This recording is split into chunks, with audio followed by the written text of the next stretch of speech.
Everybody remembers the classics, but these 7 weirdly fun PS2 games still hold up way better than they should. Let's get into it. One of my personal faves, My Street. Man, I love playing My Street back in the day, and I still play it to this day. It is so fun, man. My Street, the mini games that feel like real neighborhood competitions. The whole vibe of My Street is basically kids in a neighborhood challenging each other to random competitions. Instead of feeling like a normal sports game, it feels like real life who's better contest. Things like RC racing, lawnmower racing, volleyball, marbles, dodgeball, paper airplanes. Dude, it makes the game feel super unique compared to other PS2 games, and I love it. Also, the marble game is weirdly addictive. The marble mini game is almost its own full game. You knock marbles into pockets or try to control the board like a pool table. It requires precision and strategy, not just button mashing. It's honestly one of the most satisfying mechanics in the whole game. I love it. And the backyard aesthetic is nostalgic for me. Everything takes place around houses, yards, sidewalks, neighborhood hangouts. Feels like the developers really tried to recreate that early 2000s kids hanging out outside all day kind of vibe, and that setting alone gives it personality most sports or party games don't have. Also, unlocking new houses changes the whole experience. As you win competitions, you unlock new houses and rivals. Each location brings different challenges and mini games, so the progression actually feels like you're expanding your territory in the neighborhood. It's really, really satisfying. It's easy to pick up and still be competitive. Controls are very simple, but the game themselves requires skill. It's the type of game where anyone can play in 5 minutes, but if 2 people get competitive, it can really turn intense really quick. It's perfect for couch multiplayer energy, bro. The game shines when you play it with friends because the mini games are quick and competitive. It creates the one more round rivalry vibe, which most people don't have nowadays, which is exactly what party games are supposed to do. One of my fave games. If you've not played it, definitely check it out. Number 2, Mystic Heroes. Man, Mystic Heroes is so unique to me. It's like Dynasty Warriors style action, but with magic. The game is basically arcade chaos combat where you fight massive groups of enemies, but instead of realistic warriors you're using elemental magic, attacks, flashy abilities. It makes the combat way more colorful and exciting. 4 characters with completely different powers. Each character uses different abilities like lightning, wind, fire, magical blast. So the combat style actually changes depending on who you pick. It keeps the game from feeling repetitive. Me and my cousins would play this on 4-player co-op all the time back in the day. Some of our most fun moments, man. It was really, really awesome. And it's huge enemy crowds that make you feel powerful. One of the most satisfying things is clearing waves of enemies at once with giant magic attacks. It gives you the power fantasy feeling where you're basically wiping out entire armies. And it's arcade style level design. The levels are structured in a way that keeps the pacing fast instead of wandering around. You're constantly fighting, moving forward, and unlocking the next challenge. And then the upgrade system is really, really cool. That makes your character stronger. As you play, you unlock new abilities, stronger attacks, and magical upgrades. Watching your character slowly turn into a powerhouse makes the gameplay so more rewarding when you play. And it's a great co-op experience, like I said. I played with my 3 other cousins. We played 4-player co-op all the time back in the day. Playing this game with another person turns it into real complete chaos in the best way possible. I mean, 2 players, in my case it was 4 players, blasting huge enemy groups, making it way more fun than playing solo, dude. It's super fun. If you've not played this game, definitely worth checking out. It's really, really good. Also, the next one is one of my personal favorites. If you know me, then you should know I am a huge buff for mafia movies. I love the whole mobster vibe and the aesthetic and the Italian kind of thing. I love that. I'm a sucker for that. So it's only right this beyond one of my favorite games I still play today is the Godfather PS2. This is the best mafia game you could ever ask for, bro. And I'm telling you like this, like you get to live inside the movie's world, right? The game actually lets you interact with characters and events from the Godfather story, right? But from the perspective of your own custom character rising through the mafia ranks, right? Oh my God, it blew my mind when I first played it, and I love it, love it, love it. The extortion system is like one of my favorite mechanics in any game I've ever played, right? And it's like you intimidate businesses to pay protection money so you can threaten, destroy property, or beat people up until they cooperate. It makes you feel like you're really building a criminal empire. It makes you feel like a real mobster, dude. It is so freaking cool.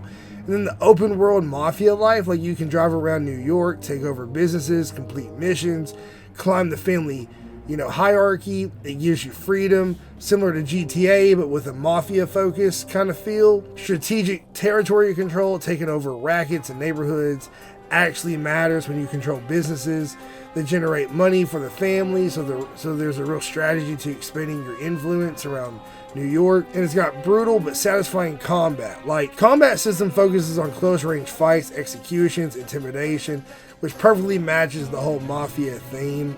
But it does take a little while to get used to, and it can be very brutal, first starting out until you get your foothold. And then climbing the mafia ranks feels so rewarding. Like, you start as a nobody, but you slowly rise through the ranks as like a soldier, a capo. Eventually, you become the Don.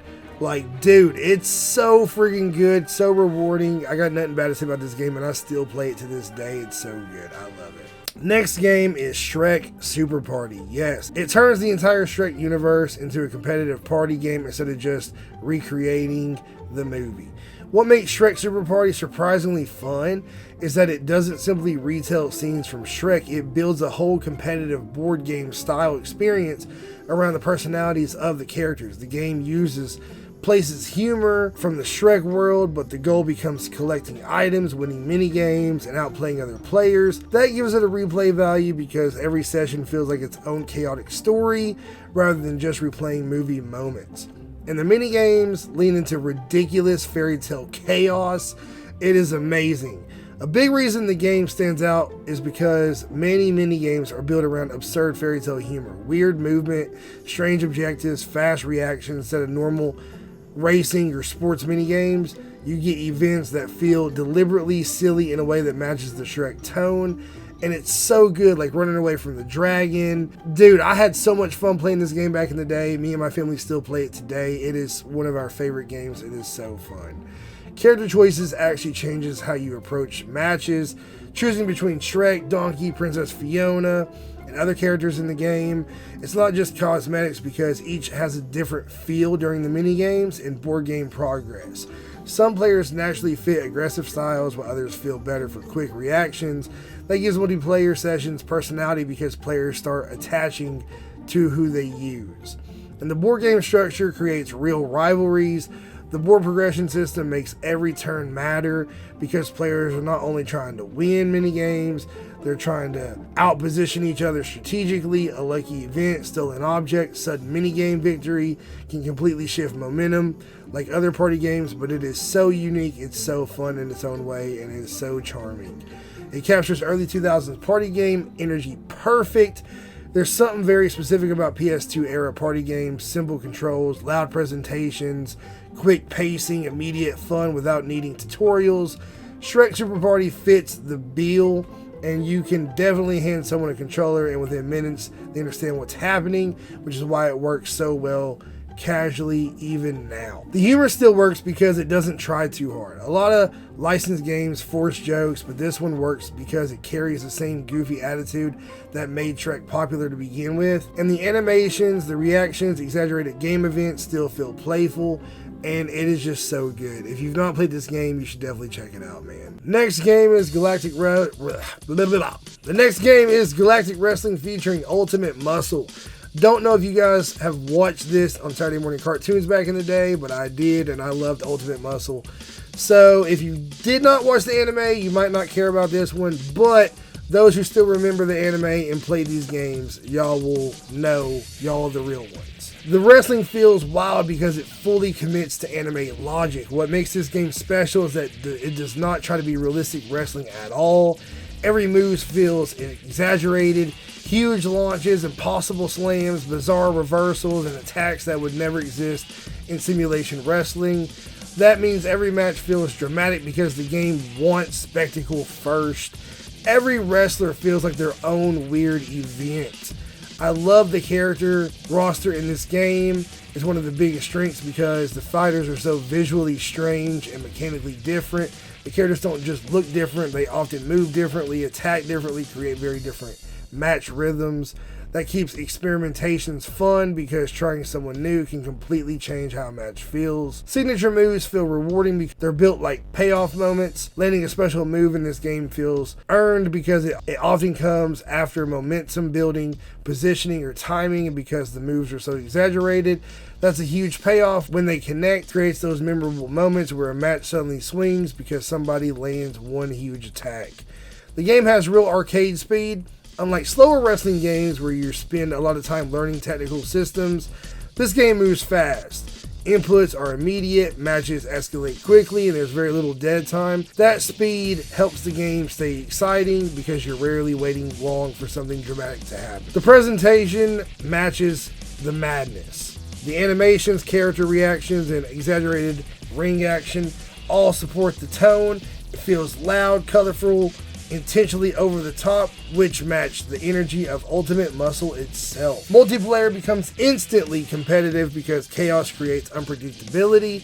Because the mechanics are so explosive, no match feels fully controlled. That means multiplayer sessions stay tense because one big moment can really reverse everything. Even someone losing badly can suddenly land something huge and swing momentum. Such a fun game. If you've not seen the anime, definitely check out the anime too. It is definitely worth a watch. I really enjoy it.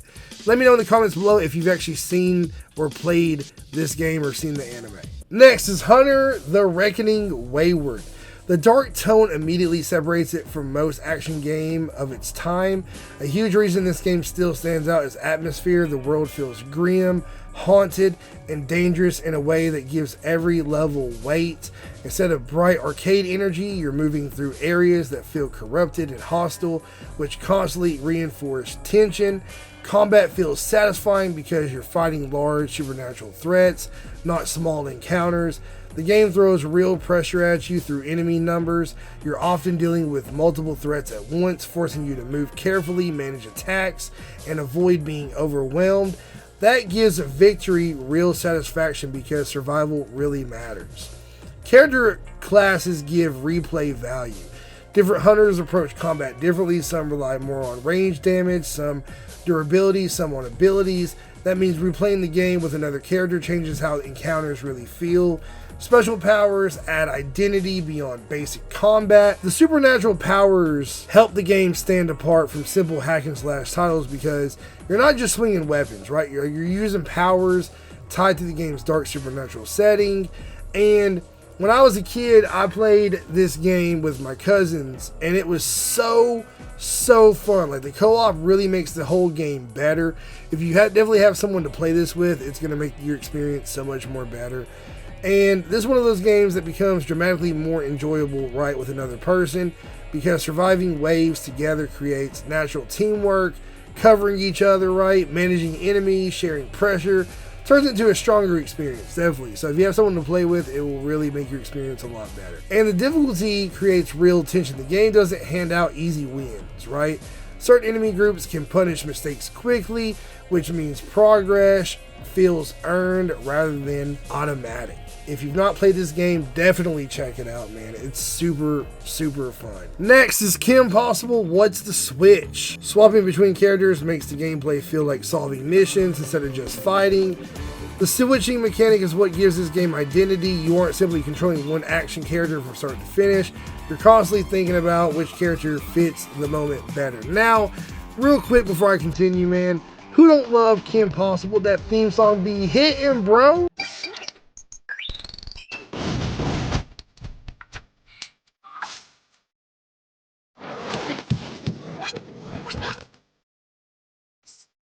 Then on top of that, who don't love Shigo? Shigo, my bae, I love Shigo, girl. Brr, cold weather, perfect for cuddling. Kim and Ron feel different in ways that match their personalities. Kim Possible feels efficient, athletic, and mission-focused, while Raw Unstoppable brings a more awkward but useful contrast that mirrors the show, that gives gameplay personality. The levels are built like spy missions, stages feel like structured operations rather than random platforming. You're often moving through enemy-controlled spaces with objectives that fit in the spy theme. Gadgets help the game feel connected to the show. Kim's equipment matters because gadgets create variety beyond jumping and attacking. And villains give the game familiar energy. Facing enemies tied to the show that gives missions extra charm, especially when familiar rival personalities appear. It feels like playing lost episode of the series. The pacing, humor, mission structure, character interactions all feel close to the actual episode of Kim Possible, which is why fans really enjoy it more than other licensed games. And there you guys have it, my 7 PS2 games that are super duper fun. If you've not checked them out, check them out. In the meantime, see you when I see you. Phoenix out.